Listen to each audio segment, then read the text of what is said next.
On to the first real topic of the day. And I must preface this. I'm no expert, okay? I'm just a regular dude, and so are you. And we all have the same feeds. We all see the same accounts that say the same things. So, when you're sitting there and you're on Instagram and you see someone posted their story, I don't fucking need you to tell me the same shit that I'm seeing. I don't need you to regurgitate what they're telling me. And I'm going to try my best not to regurgitate. I'm going to try my absolute best not to regurgitate. However, if you are looking for someone who does sound like they know a little bit more than I do, and it's more on the theory side, I highly suggest you check out Predictive History. Now, you should not take everything that he says for an absolute truth. He's not a prophet. Not everything that he says is correct. However, he does have a better understanding of the way that global politics pans out. And I find his videos to be very informative. So, just to get this out of the way, I'm not an expert. Everything that I say is the words of a fucking ignorant mustache dude in California. I'm from New York, fuck Cali, but I live here. So just cool it, all right? Just cool it. But either way, Iran. I'm going to say it properly. Iran. I'm Lebanese. I should be respectful. I'm a Lebanese Jew. It's a really weird time to be a Lebanese Jew, I got to say. I'm a professional fence sitter. But either way, Iran, the focal point of all news at the current moment. And it's difficult because we live in a time where it's impossible to verify anything. Everyone is so theory-based. And I understand why, right? I understand why. Because if you were to listen to someone like Predictive History, you would come to the conclusion that if this truly is a religious fight, that they're trying to bring about the end of days. And the odd thing is that this tweet, based off of a Substack article, came out today that claims that U.S. military commanders are citing specific Bible verses that would reference a signal for the attempt to bring Armageddon. Now, if we can make this a little bigger. Mr. Weinstein, thank you for taking my calls and the calls of some of my colleagues as to what happened earlier this morning with our combat unit. Please protect my identity. Our unit is not currently in the combat zone. I am an NCO, which is a non-commissioned officer. In our unit, this morning our commander opened up the combat readiness status briefing by urging us to not be afraid as to what is happening with our combat operations in Iran right now. He urged us to tell our troops that this was all a part of God's divine plan, and he specifically referenced numerous citations out of the book of Revelation referring to Armageddon and the imminent return of Jesus Cristo. He said that President Trump has been anointed by Jesus to light the signal fire in Iran to cause Armageddon and mark his return to Earth. He had a big grin on his face when he said all of this, which made his message seem even more crazy. Our commander would probably be described as a Christian, and then it ends. Now, as to the validity of this, who knows? But it is odd that this man, Predictive History, has been talking about this for months. Since the first bombing of Iran last year, he's been talking about it since then. And now all of a sudden, on the eve of a potential ground invasion, we get something like this that comes out of the mouth of a reporter. It doesn't matter if he's on Substack. It's not him. It's not Predictive History. Now, if this is true, well, first and foremost, I'm not very scared because I don't believe in Jesus. But what should scare you is the fact that we potentially might have theocratic sycophants ruling the planet. Now, that's odd. That's crazy. And that gives a little bit of validity to Tim Dillon's theory that Peter Thiel wants to build a demonic AI agent. But we're talking about real lives. We're talking about real people that have already died for a conflict that doesn't even involve America. I mean, I don't give a fuck what is happening across the ocean. I just don't. And neither should you. But you've been conditioned over the last 20 years to care about everything, right? You've been conditioned that you need to care about every injustice that happens all over the planet and that they all must be at the forefront of your attention. Unless you are a Uyghur in China, then you don't fucking matter. But, and I said Uyghur, okay? That's a real thing. They're Muslims. Even if it's a theory, it's a pretty scary theory. It's a mind-blowing theory. It scares the fuck out of me. It scares the fuck out of me. There's nothing more on this planet that I hate than theocracy. And I could never put it into words with such elegance and grace that the late, great Christopher Hitchens could. And if you don't know who Christopher Hitchens is, then you should learn a little bit about him. Read a little bit about him. Read some of his books. Listen to him speak.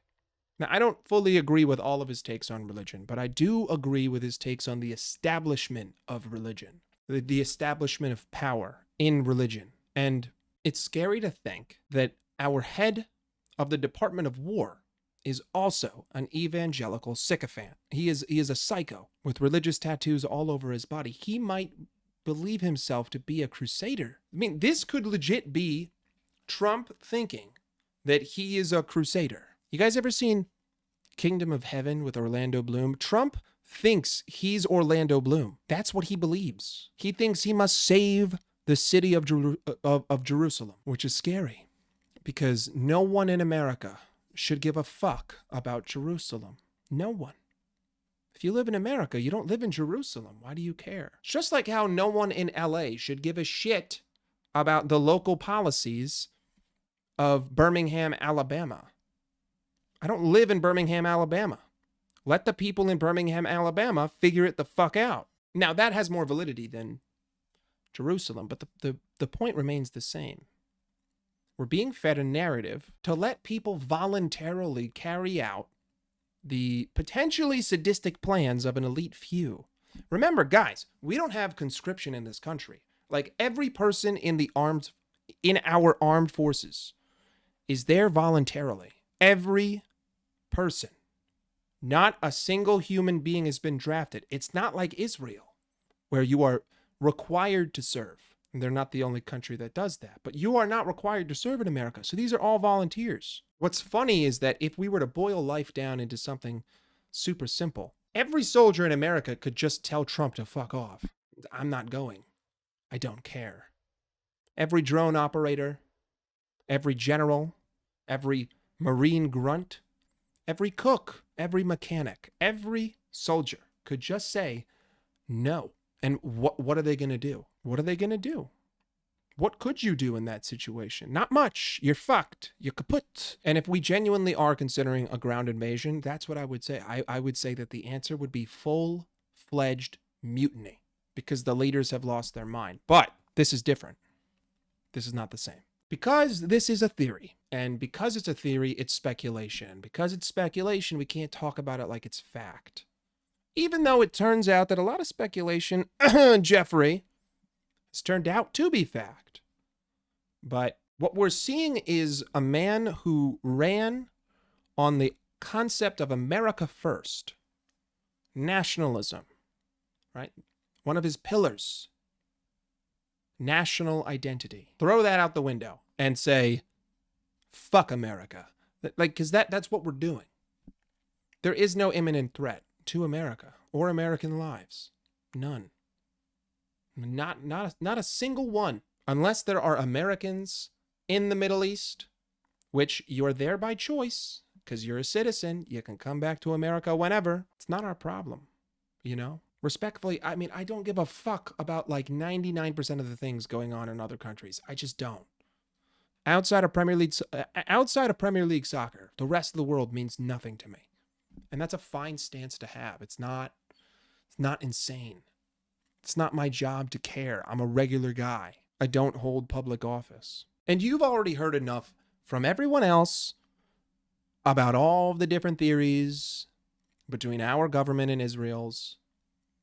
And I don't need to be another person to sit here and regurgitate the same thing that they're saying, especially being half a Jew. But what I will say is that everything that America is doing, it's doing voluntarily. Everything. And I know what you're going to say. You're going to say, well, it's not that simple. Except it is. Except it is. There's 350 million people in this country. It is. You tolerate everything. Everything that people complain about on a day-to-day basis, guess what, buddy? You fucking tolerate it.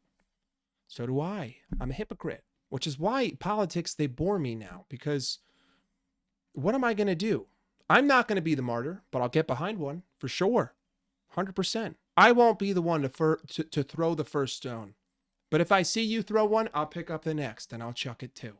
And that's okay to be that guy.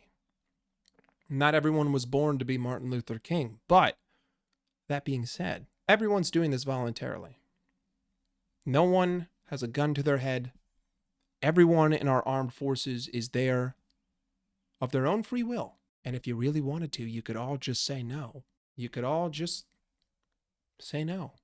What are they going to do? What kind of message would that send to the country? Then what would happen if they tried to force people? Well, now you got 350 million angry people that are all ready to say, go fuck yourself. Oh, and by the way, all these people that decided to not do this, well, they're with us. So now you have literally no power. Power is an illusion of choice. You volunteer for something and you think you have no choice, except you are the one that is making the most important choice. It's either complicity or denial. I'm saying more people should just deny and say, fuck this, I'm out. You know, what would happen if every normal worker in America, all 350 million of them, what would happen if they all just said, you know what? I work at Ralph's. Everyone just come get free Ralph's. No one's spending money today. If every supermarket in the country just woke up and said, you know what? No one is paying a dime. If every truck driver in the company said, you know what?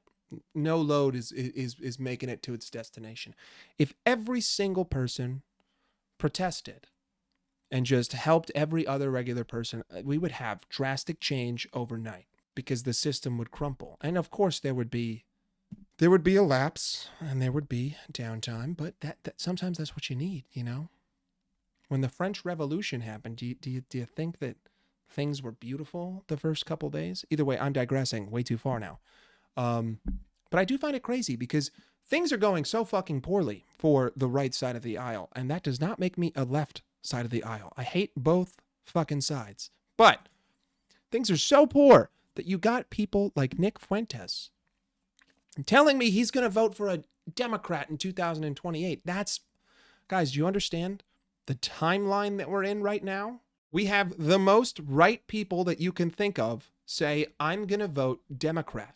And we are ignoring it as if this isn't news. This is gigantic news. Whether you like him or not, he has a massive audience. And so do many of the people like Nick Fuentes. For instance, a Tucker Carlson. And the reason why he's saying this is because we've been down this road before. It was 20 years ago. We know what happens. We know how this ends. And enough is enough. We don't care. No more American blood. Especially when there's enough fucked up shit going on in my own country. And the reason why, I was looking for stories today that didn't have anything to do with Iran, and I can't find them. It's everywhere. And now we're just consolidating more media resources to hyper-focus on this. I don't care.